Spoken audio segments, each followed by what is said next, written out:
What did you think of the chili? It was lovely. I'm not hungry. Did you have a favorite? You're trying to interview me anyway. No, I'm not. What I look like? I'm born yesterday? I thought that the chili was vinegary.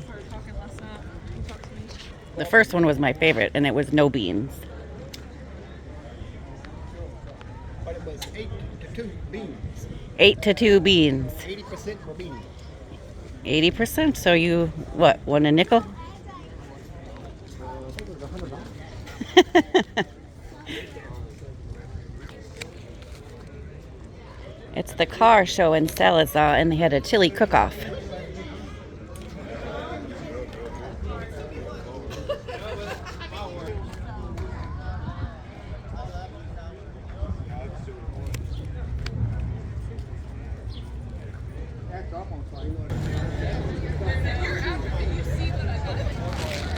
It was our first chili cook-off, and what you do is you buy a bowl and a spoon, and then you go around to the different tents and taste the different chilies, and then you get to cast your vote. It's not up to the judges. The people are the judges.